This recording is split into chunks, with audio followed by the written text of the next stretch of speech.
ಉದ್ದೇಶ ಏನು ಸರ್? ನೋಡಿ, ಇದು ಜನ ಕಲ್ಯಾಣ ಸಮಾವೇಶ ಆಗಿದೆ. ನಿಮ್ಗೆ ಗೊತ್ತಿರೋ ಹಾಗೆ ಕಳೆದ ಉಪಚುನಾವಣೆಗಳಲ್ಲಿ ಜನರು ನಮಗೆ ಆಶೀರ್ವಾದವನ್ನು ನಮಗೆ ಮಾಡಿದ್ದಾರೆ.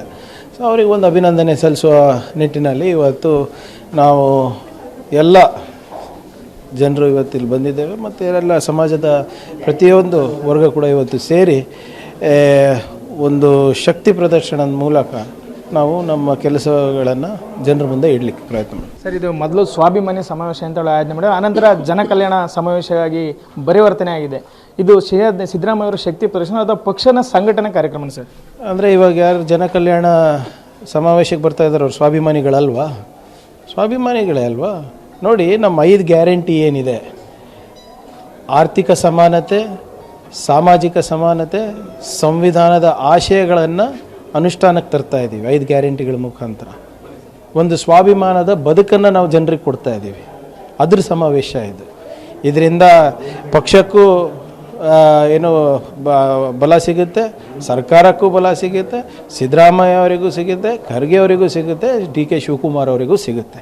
ಈಗ ನಿಮ್ಮ ಸಮಾವೇಶ ಎಷ್ಟರ ಮಟ್ಟಿಗೆ ಪಕ್ಷಕ್ಕೆ ವರ್ಚಸ್ಸನ್ನು ತಂದುಕೊಡುತ್ತೆ ಸರ್? ನೋಡಿ, ಜನರು ಆಗಲೇ ತೀರ್ಪು ಕೊಟ್ಟಿದ್ದಾರಲ್ಲ. ಇವರೇ ಹಾಸನ MP ಯಾರು? JDS ಅವರ, ಕಾಂಗ್ರೆಸ್ನವರು. ಮೊನ್ನೆ ಮಂಡ್ಯದಲ್ಲಿ ಎಲ್ಲರೂ ಸೇರಿ BJP JDS ಸೇರಿ ಎಲ್ಲ ಪ್ರಯತ್ನ ಮಾಡಿದ್ರು. ಏನು ಜಾತಿ ತಂದಿಟ್ರು, ಧರ್ಮ ತಂದಿಟ್ರು, ಇಲ್ಲದ ಸಲ್ಲದ ಆರೋಪ ಮಾಡಿದ್ರು. ಆದರೆ ಜನರು JDS BJPಗೆ ಸೊಪ್ಪು ಹಾಕಿಲ್ಲ. ಭಾಳ ಸ್ಪಷ್ಟವಾದಂಥ ತೀರ್ಪು ಈ 3 ಚುನಾವಣೆಯಲ್ಲಿ ಕೊಟ್ಟಿದ್ದಾರೆ. ಯಾವುದೂ ಕೂಡ ಅಲ್ಪ ಮಾರ್ಜಿನಲ್ಲಿ ಗೆದ್ದಿಲ್ಲ ನಾವು. ಸ್ಪಷ್ಟವಾದಂಥ ಸಂದೇಶ ಹಾಸನ ಜನರಿರ್ಬೋದು ಅಥವಾ ನಮ್ಮ ಮೈಸೂರು ಭಾಗದವರು ಇರ್ಬೋದು ಕೊಟ್ಟಿದ್ದಾರೆ ಆಗಲೇ. ಇದು ಕಾಂಗ್ರೆಸ್ ಪರವಾಗಿ ಇರುವಂಥ ಏನು ಸರ್ಕಾರ ಇದೆ, ಜನರ ಪರವಾಗಿರುವಂಥ ಏನು ಕಾಂಗ್ರೆಸ್ ಸರ್ಕಾರ ಇದೆ, ಅವ್ರ ಪರವಾಗಿ ಜನರು ಆಶೀರ್ವಾದ ಮಾಡಿದ್ದಾರೆ ಆಗಲೇ. ಸರ್, ಇಷ್ಟು ದೊಡ್ಡ ಸಮಾವೇಶ ನಡೀತಾ ಇದೆ, ಮುಖ್ಯಮಂತ್ರಿಗಳು ಎಲ್ಲ ಸಂಪುಟದ ಸಚಿವರು ಭಾಗಿಯಾಗಿದ್ದಾರೆ. ಅದು ಇದ್ರ ನಡುವೆ ಒಪ್ಪಂದದ ಮಾತುಗಳು ಕೇಳಿಬರ್ತವೆ. ಒಂದು ಕಡೆ DCM ಒಪ್ಪಂದ ಆಗಿದೆ ಅಂತಾರೆ, ಸಿದ್ದರಾಮಯ್ಯನವರು ಒಪ್ಪಂದ ಆಗಿಲ್ಲ ಅಂತಾರೆ ಸರ್. ಇವತ್ತು ಪರಮೇಶ್ವರು ಅದ್ರ ಬಗ್ಗೆ ಅಸಮಾಧಾನ ಸಹ ಹೊರ ಹಾಕಿದ್ದಾರೆ. ಅವರೇ ಒಪ್ಪಂದ ಮಾಡ್ಕೊಳ್ಳೋದಾದ್ರೆ ನಾವು ಯಾಕೆ ಬೇಕು ಅಂತ. ನೋಡಿ, ಇದ್ರ ಬಗ್ಗೆ ಭಾಳ ಸ್ಪಷ್ಟವಾಗಿ ಮುಂಚೆಯಿಂದನೂ ನಾವು ಹೇಳ್ತೀವಿ. ಏನೇ ಮಾತುಕತೆ ಆಗಿದ್ರೂ ಹೈಕಮಾಂಡ್ ಮಟ್ಟದಲ್ಲಿ ಆಗಿರ್ತದೆ. ಏನಿದ್ರೂ ಹೈಕಮಾಂಡ್ ತೀರ್ಮಾನ ತಗೋತಾರೆ. ನಾಳೆ ಹೈಕಮಾಂಡ್ ನೀವೇ CM ಅಂದ್ರೂ ನಾವು ಒಪ್ಪಬೇಕಾಗ್ತದೆ ಅಷ್ಟೇ. ಸಿದ್ದರಾಮಯ್ಯನವರು ನಮ್ಮ ಮುಖ್ಯಮಂತ್ರಿಗಳಿದ್ದಾರೆ, DK ಶಿವಕುಮಾರ್ ಅವರು ಉಪಮುಖ್ಯಮಂತ್ರಿಗಳು ಹಾಗೂ PCC ಅಧ್ಯಕ್ಷರಿದ್ದಾರೆ. ಅದರಲ್ಲಿ ಯಾವುದೇ ರೀತಿಯಾದಂಥ ಗೊಂದಲ ಇಲ್ಲ. ಎಲ್ಲರಿಗೂ ಅವ್ರವ್ರ ಜವಾಬ್ದಾರಿಯ ಅರಿವಿದೆ. ಎಲ್ಲ ನಮ್ಮ ಸಚಿವರು ಕೂಡ ಎಲ್ಲರೂ ಒಂದಾಗಿದ್ದೇವೆ. ಇದೆಲ್ಲ ನೋಡಿ ಸುಮ್ಮನೆ BJP ಅವರು ಅಲ್ಲಿ ಇಲ್ಲಿ ಹೇಳ್ಕೊಂಡು ಮಾಡ್ತಾರೆ ಅಷ್ಟೇ ಹೊರತು ಇದಕ್ಕೆ ಯಾವುದೇ ರೀತಿಯಾದಂಥ ಆಧಾರ ಇಲ್ಲ. ಅಲ್ಲ ಸರ್, ಒಪ್ಪಂದದ ಬಗ್ಗೆ ಖುದ್ದು CM ಹಾಗೂ DCM ಅವರು ಹೇಳಿದ್ರೆ ಅಲ್ಲದೆ ಪರಮೇಶ್ವರ್ ಅವರು ಸಹ ಹೇಳ್ತಾರೆ. ಆ ಇಂಟರ್ವ್ಯೂ ನಾನು ನೋಡಿದ್ದೀನಿ, DK ಶಿವಕುಮಾರ್ ಸಾಹೇಬ್ರದ್ದು ಇಂಟರ್ವ್ಯೂ. ಅವ್ರೇನು ಹೇಳ್ತಾ ಇದ್ದಾರೆ, ನಮ್ಮದು ಸಿದ್ದರಾಮಯ್ಯ ಅವ್ರನ್ನಲ್ಲಿ ಯಾವುದೇ ರೀತಿಯಾದಂಥ ಗೊಂದಲ ಇಲ್ಲ, ತೊಂದರೆ ಇಲ್ಲ, ನಮ್ಮ ಸಮಯ ಬಂದಾಗ ನಾವು ನೋಡೋಣ ಅಂತ ಭಾಳ ಸ್ಪಷ್ಟವಾಗಿ ಆ ಇಂಟರ್ವ್ಯೂನಲ್ಲಿ ಹೇಳಿದ್ದಾರೆ. ಅದನ್ನೇ ತಿರ್ಚಿ ಮುರ್ಚಿ ಎಲ್ಲರೂ ಹೇಗೆ ಬೇಕು ಅವ್ರ ಇಷ್ಟದ ಪ್ರಕಾರ ಪ್ರಶ್ನೆಗಳು ಕೇಳ್ತಾ ಇದ್ದಾರೆ. ಆದರೆ ಅಂಥದ್ದು ಯಾವುದು ಏನು ಇವರಲ್ಲಿ ಭಿನ್ನಾಭಿಪ್ರಾಯ ಇಲ್ಲ ಅಂತ ಇಬ್ಬರೂ ಸ್ಪಷ್ಟೀಕರಣ ಕೊಟ್ಟಾದಮೇಲೆ ಇದು ಏನು ಅಪ್ರಸ್ತುತ ಅಲ್ಲ ಪ್ರಶ್ನೆ.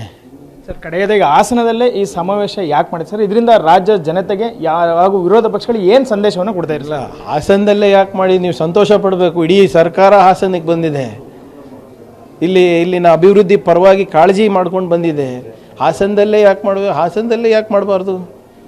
ಬರೀ ಹಾಸನ ಅಲ್ಲ, ಕಲಬುರಗಿನಲ್ಲೂ ಮಾಡ್ತಾರೆ, ಬೀದರ್ನಲ್ಲೂ ಮಾಡ್ತೀವಿ, ಉಡುಪಿನಲ್ಲೂ ಮಾಡ್ತೀವಿ, ಮೈಸೂರಿನಲ್ಲೂ ಮಾಡ್ತೀವಿ, ಬೆಂಗಳೂರಿನಲ್ಲೂ ಮಾಡ್ತೀವಿ. ಎಲ್ಲ ಕಡೆ ನಾವು ನಮ್ಮ ಸರ್ಕಾರದ ಒಳ್ಳೆ ಕೆಲಸವನ್ನು ಜನರಿಗೆ ತಿಳಿಸುವಂಥ ಕೆಲಸ ನಾವು ಮಾಡ್ತೀವಿ ಪಕ್ಷದ ವತಿಯಿಂದ. ಹಾಸನದಲ್ಲಿ ಸಮಾವೇಶ ಮಾಡೋಕ್ಕೆ ಮುಂಚೆ ಹಾಸನಕ್ಕೆ ಅಭಿವೃದ್ಧಿಯನ್ನು ಮಾಡಲಿ, ಇಂಥ ಸಮಾವೇಶಗಳನ್ನ ಭಾಳಷ್ಟು ನೋಡಿದ್ದೀವಿ ಅಂತ ಮಾಜಿ ಸಚಿವ HD ರೇವಣ್ಣರು ಹೇಳ್ತಾರೆ ಸರ್.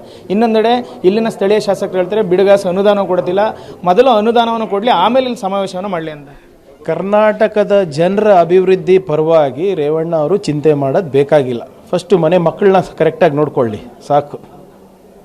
ಹಾಸನಲ್ಲಿ ಏನೇನು ನಡೆದಿದೆ ಅಂತ ಜನರಿಗೆ ಗೊತ್ತಿದ್ದಾರೆ. ಹಾಸನಿನ ಮಹಿಳೆಯರ ಪರವಾಗಿ ಮಾತನಾಡಿದ್ದಾರೆ ಅವರು. ಇನ್ನೂ ಸ್ವಲ್ಪನ ಅವರಿಗೆ ಇನ್ನೂ ಗೌರವ ಏನಾದರೂ ಉಳಿದಿದ್ರೆ ಮನೆಯಲ್ಲೇ ಇರಬೇಕು. ಮನೆ ಮತ್ತು ಕೋರ್ಟ್ ಎರಡು ಕಡೆನೇ ಸುತ್ತಬೇಕು. ಕರ್ನಾಟಕದ ಅಭಿವೃದ್ಧಿ ಬಗ್ಗೆ ಚಿಂತನೆ ಮಾಡೋಕ್ಕೆ ಕರ್ನಾಟಕದ ಜನರು ಕಾಂಗ್ರೆಸ್ಸಿಗೆ ಆಯ್ಕೆ ಮಾಡಿದ್ದಾರೆ. ಈ ಇಲ್ಲದ ಸಲ್ಲದೆಲ್ಲ ಸುಮ್ಮನೆ ಇಂಥ ಸಮಾವೇಶ ಭಾಳ ನೋಡಿದ್ದೀವಿ, ಅದು ಮಾಡಿದ್ದೀವಿ, ಇದು ಮಾಡಿದ್ದೀವಿ ಅಂದರೆ ಏನರ್ಥ? ಅವ್ರ ಮಕ್ಕಳು ಮಾಡಿರೋ ಪ್ರಕರಣಗಳು ನೋಡಿದಾರ ಫಸ್ಟು?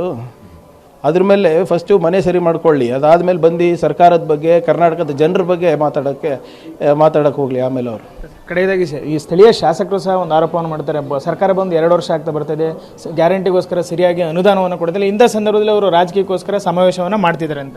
ಇಲ್ಲ, ನೋಡಿ, ನಾನು ಹೇಳಿದೆ ಅವ್ರು ಆಪೋಸಿಷನ್ನಲ್ಲಿದ್ದಾರೆ. ಇವರೇ ಮಾಡಲಿ, ಟೀಕೆ ಮಾಡಲಿ, ಸಕಾರಾತ್ಮಕವಾಗಿ ಮಾಡಲಿ, ಸ್ವೀಕಾರ ಮಾಡಿ. ನಮ್ಮಲ್ಲಿ ಏನಾದರೂ ಲೋಪ ಇದ್ದರೆ ನಾವು ಸರಿಪಡಿಸ್ಕೊಳ್ಳೋಣ. ಇವತ್ತು ನಮ್ಮ ಗ್ಯಾರಂಟಿ ನಾವು ಯಾವುದೇ ಜಾತಿ ನೋಡ್ತಾ ಇದ್ದೀವ, ಧರ್ಮ ನೋಡ್ತಾ ಇದ್ದೀವ, ಯಾವ ಪಕ್ಷಕ್ಕೆ ವೋಟ್ ಮಾಡಿದ್ದಾರೆ ಅಂತ ನೋಡ್ತಾ ಇದ್ದೀವ. 52,000 ಕೋಟಿ ರೂಪಾಯಿ ಇವತ್ತು 5 ಗ್ಯಾರಂಟಿಗಳನ್ನು ನಾವು ಕೊಡ್ತಾ ಇದ್ದೀವಿ. ಇವ್ರು ಬಿಟ್ಟಿ ಭಾಗ್ಯ ಅಂತ ಇದ್ದಾರಲ್ಲ, JDSನವ್ರು ಯಾಕೆ ತಗೋತಾ ಇದ್ದಾರೆ? ಮತ್ತೆ ನಮಗೆ JDSಗೆ ಅಥವಾ BJPಗೆ ಏನು ಡಿಫ್ರೆನ್ಸ್ ಅಂದರೆ, ನಾವು ಜನರ ದುಡ್ಡು ಜನರ ಜೇಬ್ನಲ್ಲಿ ಇರಬೇಕು ಅಂತ ಹೇಳ್ತಾ ಇದ್ದೀವಿ. BJP JDS ಅವರೇನು ಜನರ ದುಡ್ಡು ಇವ್ರ ಪಕ್ಷದ ಕಾರ್ಯಕರ್ತರ ಜೇಬ್ನಲ್ಲಿ ಇರಬೇಕು ಅಂತ ಹೇಳ್ತಾ ಇದ್ದಾರೆ. ಒಂದು ಸ್ವಾಭಿಮಾನದ ಬದುಕು ಕೊಡೋದು ತಪ್ಪೇನ್ರಿ? ಈಗ ಆರ್ಥಿಕ ವ್ಯವಸ್ಥೆ ಬಗ್ಗೆ ಇವ್ರು ಮಾತಾಡೋಕ್ಕೆ ತಯಾರಿದ್ದಾರಾ? ಇವರು ಮೋದಿನಾಮಿಕ್ಸು, ಅಮೃತ್ ಕಾಲು, ವಿಕಸಿತ್ ಭಾರತ್ ಅಂತ ಹೇಳ್ತಾ ಇದ್ದಾರಲ್ಲ, ಎಷ್ಟು GDP? 5.1% ಮಾತಾಡ್ತಾರ ಅದ್ರ ಬಗ್ಗೆ? ಆರ್ಥಿಕ ಅಸಮಾನತೆ ಬಗ್ಗೆ ಮಾತಾಡ್ತಾರ ಇವರು ಏನು ಇದೇ ಗೃಹಲಕ್ಷ್ಮಿಯನ್ನು ಮಹಾರಾಷ್ಟ್ರದವರು ಕೊಡ್ತಾ ಇಲ್ವಾ? ಲಾಡ್ಲಿ ಬೇನ್ ಅಂದ್ಬಿಟ್ಟು ಯಾರು ಈಗ ಅವ್ರು ಕೊಟ್ಟರೆ ಮೋದಿ ಮಾಸ್ಟರ್ ಸ್ಟ್ರೋಕು, ನಾವು ಕೊಟ್ಟರೆ ಆರ್ಥಿಕವಾಗಿ ದಿವಾಳಿ ಆಗ್ತಾ ಇದೆ ಅಂತ. ಸೊ ಅದರಿಂದ ಇವೆಲ್ಲನೂ ಇದಾಗಲೇ ಏನೋ ಇದ್ರ ಬಗ್ಗೆ ಸಾಕಷ್ಟು ರಿಸರ್ಚ್ ನಡೆದಿದೆ. ಆರ್ಥಿಕ ಸಮಾನತೆಗೋಸ್ಕರ ಗ್ಯಾರಂಟಿಗಳ ಅಗತ್ಯ ಅಂತ ಸಾಕಷ್ಟು ರಿಸರ್ಚ್ ಪೇಪರ್ಸ್ಗಳು ಕೂಡ ಹೇಳಿದರೆ ಇದನ್ನು ನಾವು ಮುಂದುವರಿಸ್ತೀವಿ. ಇದು ಸಚಿವ ಪ್ರಿಯಾಂಕಾ ಖರ್ಗೆ ಅವರ ಮಾತುಗಳು. ಏನು ವಿರೋಧ ಪಕ್ಷಗಳು ಇಲ್ಲ ಸಲ್ಲದ ಆರೋಪವನ್ನು ಮಾಡ್ತೇವೆ, ಅವರಿಗೆ ಒಂದು ಉತ್ತರವನ್ನು ನೀಡಬೇಕು. ಹಾಗಾಗಿ ಇಲ್ಲಿ ಸಮಾವೇಶವನ್ನು ಮಾಡ್ತಾ ಇದ್ದೀವಿ. ಮುಂದಿನ ದಿನಗಳಲ್ಲಿ ಎಲ್ಲ ಜಿಲ್ಲೆಗಳಲ್ಲೂ ಸಹ ಈ ರೀತಿಯ ಸಮಾವೇಶಗಳನ್ನು ಮಾಡ್ತೀವಿ. ಇದಲ್ಲದೆ ಏನು CM ಒಪ್ಪಂದದ ಮಾತುಗಳು ಬರ್ತವೆ, ಅದು ಯಾವುದೇ ರೀತಿಯ ಚರ್ಚೆ ನಡೆದಿಲ್ಲ. ಇದು ಹೈಕಮಾಂಡ್ಗೆ ಬಿಟ್ಟಂತಹ ನಿರ್ಧಾರ ಅಂತ ಹೇಳಿ ಸಚಿವ ಪ್ರಿಯಾಂಕಾ ಖರ್ಗೆ ಅವರು ಸ್ಪಷ್ಟನೆಯನ್ನು ನೀಡಿರ್ತಕ್ಕಂಥದ್ದು. ಕ್ಯಾಮ್ರಾ ಪರ್ಸನ್ ನಾಗರಾಜ್ ಜೊತೆ Shashidhar BC public TV Hassan.